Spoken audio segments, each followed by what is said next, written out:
ચૈત્રી નવરાત્રિના મહાઅષ્ટમીના પાવન અવસરે રાજ્યભરના શક્તિપીઠ મંદિરોમાં ભક્તોનું ઘોડાપુર ઉમટી પડ્યું હતું। ત્યારે અંબાજી મંદિર પણ વહેલી સવારથી જ જય માતાજીના નાદથી ગુંજી ઉઠ્યું હતું। આઠમા નોરતે માતાજીના દર્શન કરવા માટે ભક્તો અધીરા બન્યા હતા। અંબાજી મંદિરમાં સવારથી ભક્તોની લાઈન જોવા મળી હતી। મોટી સંખ્યામાં શ્રદ્ધાળુઓ માતાજીની આરતીમાં જોડાયા હતા। આજના ખાસ દિવસે અંબાજી મંદિરને રંગબેરંગી ફૂલોથી શણગાર કરવામાં આવ્યો। મંદિરના ચાચર ચોક ખાતે યજ્ઞશાળામાં આઠમનો યજ્ઞ પણ થયો હતો। ગઢ સ્થાપનનું ઉત્થાપન થયું। વાવેલા ઝવેરાને યજ્ઞમાં હોમવામાં આવ્યા।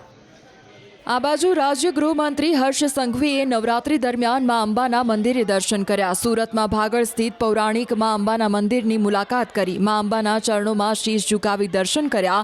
રાજ્યની શાંતિ, સલામતી અને સુખાકારી માટે કામના કરી।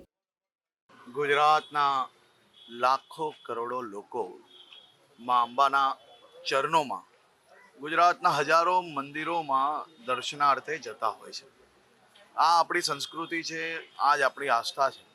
આઠમ અને નોમ એટલે કે મા અંબાની ભક્તિમાં આખું ગુજરાત, આખું દેશ રંગાયેલું હોય છે। ત્યારે આજે જ્યાં છત્રપતિ શિવાજી મહારાજ દર્શનાર્થે સુરત આવ્યા હતા, એ જૂના અંબાજી મંદિર ખાતે સૌ ભાવિ ભક્તો જોડે મા અંબાના ચરણોમાં પ્રાર્થના કરીને સૌ લોકોની સૌ મનોકામનાઓ પૂર્ણ થાય તે પ્રાર્થના કરવાનો અવસર મને પ્રાપ્ત થયો।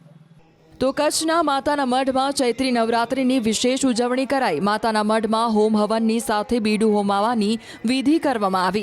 રાત્રે 10 કલાકે પૂજન વિધિ યોજાઈ હતી, જેમાં મઢ જાગીર અધ્યક્ષ યોગેન્દ્રસિંહજી રાજાબાવાના હસ્તે બીડું હોમવામાં આવ્યું। હવન વિધિ દરમિયાન માય ભક્તોએ ઢોલ શરણાઈના સૂરો સાથે આશાપુરા માતાજીનો જય જયકાર કર્યો।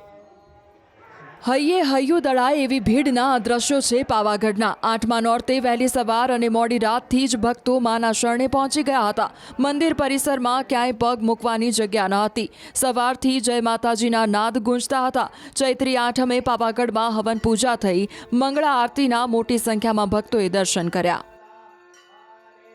દેવભૂમિ દ્વારકામાં ચૈત્રી નવરાત્રિની ધામધૂમથી ઉજવણી થઈ રહી છે। ત્યારે સલાયા ગામે વર્ષો જૂની પરંપરા સાથે ઉજવણી થઈ રહી છે। લોહાણા મહાજન વાડી ખાતે મહિલાઓ માતાની આરાધના કરે છે। મહિલાઓ દરરોજ રાસ ગરબા રમીને હર્ષોલ્લાસથી માતાજીની આરાધના કરે છે। દરરોજ 200 જેટલી બહેનો માતાજીની આરાધના કરી ગરબે ઘૂમે છે।